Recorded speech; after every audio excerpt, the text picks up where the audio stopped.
کہ شادی تو بہت دیر کے بعد کرا دو، اب بولو بچہ ہے، حالانکہ بالغ ہو جائے 12 اور 15 کے درمیان لڑکا بالغ ہوتا ہے، 9 اور 15 کے درمیان 9 اور 15 کے درمیان لڑکی بالغ، جیسے بالغ ہو بچہ اور بچی ان کی شادی کرا مسئلہ یہ، تاکہ یعنی کہ کسی برائی کی طرف ان کی توجہ جائے اس سے پہلے مطلب ان کی سیٹنگ ہو جائے، لیکن ماں باپ شادی نہیں کرا، ان کو ان کے نخرے چاہیے، ان کے فیشن چاہیے، ان کے جہیز لمبے چوڑے مطلب ان کو چاہیے، پتہ نہیں بعض قوموں میں پگڑیاں رائج ہیں، ان کو پگڑیاں چاہیے، ہزار ان کے نخرے ہوتے ہیں، جس کی وجہ سے جوان لڑکے اور جوان لڑکیاں برباد۔ اتنے ماں باپ اب روتے ہیں کہ ہماری بیٹی جوان ہو گئی، یہ ہو گیا، اور 30 سال کی ہو گئی، 32 سال کی ہو گئی، لڑکے بیچارے مارے مارے پھرتے، ٹکرے مارتے ہیں، ان کی شادیاں ماں باپ نہیں کراتے۔ یہ معاشرہ جو تباہ ہو رہا ہے نا، یہ ٹی وی اور ڈراموں کی اس میں کافی مطلب ڈراموں کا اور فلموں کا اس میں حصہ ہے۔ اس سائنسی ترقی نے ایمان سے ایسا لگتا ہے کہ مسلمانوں کو برباد کر دیا۔ ہر سائنسی ترقی کا میں مخالف نہیں ہر بات میں، لیکن یہ تو سائنسی ایجاد ہے نا، ان ایجادوں نے تو واقعی تباہ و برباد کر دیا اور معاشرے کو کہیں کا نہیں چھوڑا۔ ایک الیاس قادری کیا کرے گا، دعوت اسلامی کے یہ مطلب ہے گنے چنے مبلغ بیچارے کیا کریں گے، ان کے گھروں میں تو چلتی نہیں، مبلغ بیچارہ کیا کرے؟ مبلغ برائیوں کے خلاف ضرور جہاد کرتا ہے، لیکن اس کے گھر میں وہی کچھ ہو رہا ہوتا تو لوگ پھر اس کو تانا دیتے ہیں کہ اپنے گھر کی خبر لیں۔ گھر میں تو ظاہر ہے کسی کی چلتی ہی نہیں، گھر اپنی جگہ پر ہے مطلب، اور کام اپنی جگہ پر ہے، جتنا ہو سکے جہاں ہو سکے ان کو چاہیے ہمیں چاہیے کہ ہم اپنی اصلاح کریں۔ اپنے گھر والوں پر عموماً بس نہیں چلتا، اور گھر والوں پر تبلیغ کرنے جب بچہ جاتا ہے نا تو اس کا زیادہ تر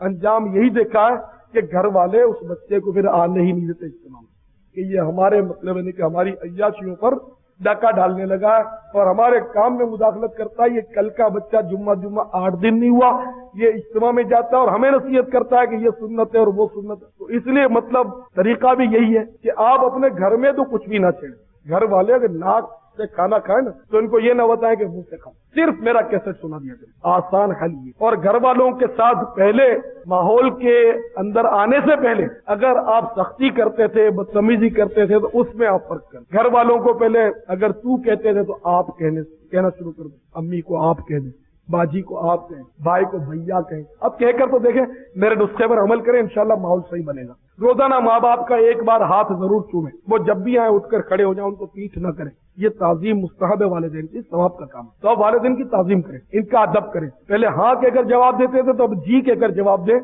تو پھر انشاءاللہ یہ سوچیں گے کہ ہمارا بیٹا جو ہے یہ اچھی جگہ جا رہا ہے، پہلے یہ اس طرح نہیں کرتا تھا جس طرح ابھی ہمارے ساتھ مطلب ادب کرتا ہے، تو انشاءاللہ اس کا بڑا فرق ہوگا۔ آپ کچھ بھی ماں باپ کو نہیں کہیں، میں نے کہا نا ناک سے کھاتے ہیں، ان کو یہ نہیں بتائیں گے منہ سے کھاؤ، ان کو ناک سے ہی کھانا، لیکن آپ ان کا ادب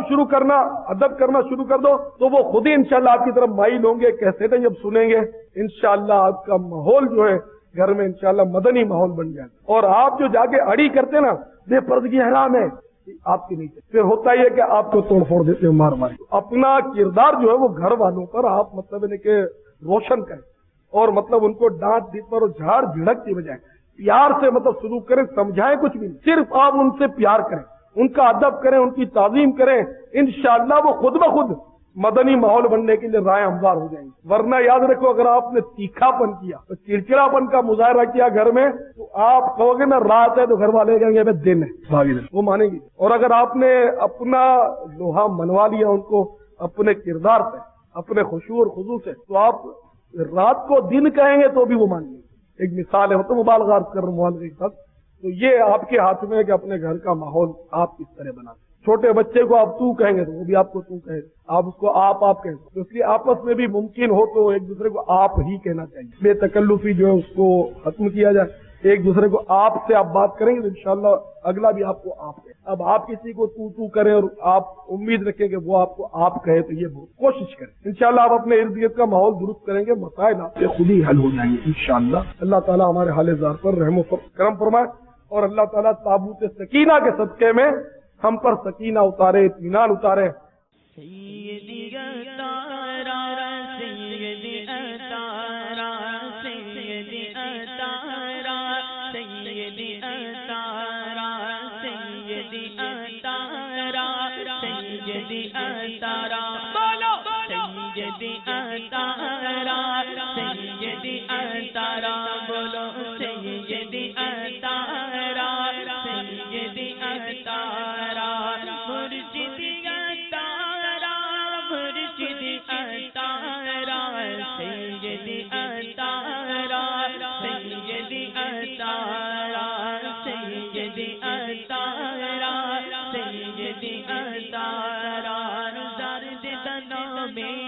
عمدہ امام نشم زارد تنام نشم عمدہ امام نشم زارد تنام نشم عمدہ امام نشم زارد تزلفاننا زارد تزلفاننا زارد تفزارا سیدی اتارا سیدی اتارا سیدی اتارا سیدی اتارا مسجد عبید پر جا میری قربان ہو زارد دا اولاد نشم زارد دا اولاد نشم زارد دا اولاد نشم زارد دا کمبینا مرشد کے اولاد پر جا میری قربان ہو مرشد کے سب کنبے پر جا میری قربان ہو سیدی اتارا سیدی اتارا. چل مدینہ کا جو سفر تھا پہلے محفل مدینہ، اس میں جو مرکز الاولیاء لاہور میں مینار پاکستان میں یہ محفل چل مدینہ ہوئی تھی، اس میں باپا کا ایک کلام میں مدینے کے قابل نہیں ہوں، تو اس میں یہ کلام باپا نے ادھر منچ پر بیٹھے ہوئے ہی لکھا تھا اور ایک اسلامی بھائی نے نعت خان نے یہ کلام پڑھا تھا. اس میں ایسی رکت تھی کہ پورا اجتماع جو تھا اس میں تقریباً رکت تاری تھی اور اس شعر کی بار بار تکرار ہو رہی تھی، میں مدینے کے قابل نہیں ہوں نبی نے کرم کر دیا ہے. یہاں سے سفر کا آغاز ہوتے ہی جوتے اسلامی بھائیوں نے اتار دیے تھے. یہاں سے ہی باپا نے الحمدللہ ہمیں ادب سکھایا. میرے شیخ طریقت امیر اہل سنت کے قلب اطہر میں دین کی اس قدر محبت اور تڑپ تھی کہ چل مدینہ کے قافلوں میں بھی وہاں بھی جا کر نیکی کی دعوت کا سلسلہ بند نہیں ہوتا تھا. جب باپا نے ارشاد فرمایا کہ درس دیں، میں تھوڑا سا جھجک کیا تھا کہ اپنے پیر و مرشد کے سامنے درس کیسے دوں. تو حاجی مشتاق علیہ رحمہ مرحوم نگران شورا انہوں نے فرمایا کہ پاگل کیا کر رہے ہو، باپا کے سامنے درس دو گے، جو اگر غلطی ہوئی تو جو میرا پیر غلطی نکال دے گا وہ غلطی ساری زندگی غلطی نہیں رہے گی. الحمدللہ پھر درس بھی وہاں ہوئے اور روزانہ ایک پارہ قرآن مجید کی تلاوت بھی ہوا کرتی تھی. آپ کی نانی جان کے انتقال کی خبر دی. یا اللہ پیارے حبیب صلی اللہ تعالی علیہ وآلہ وسلم کا واسطہ، یا اللہ مرحومہ کے جملہ صغیرہ کبیرہ گناہ معاف فرما. رب کریم مرحومہ کی قبر کو جنت کا باغ بنا، مرحومہ کی قبر پر رحمت اور رضوان کے پھولوں کی بارش فرما. یا الہ العالمین مرحومہ کو جنت الفردوس میں اپنے پیارے حبیب صلی اللہ تعالی علیہ وآلہ وسلم کا پڑوس نصیب فرما. الہ العالمین مرحومہ کے لواحقین کو صبر جمیل اور صبر جمیل پر اجر جزیل مرحمت فرما. آمین بجاہ النبی الامین صلی اللہ تعالی علیہ وآلہ وسلم. ہمارے امیر اہل سنت محسن اہل سنت علامہ محمد الیاس قادری صاحب حفیظہ اللہ،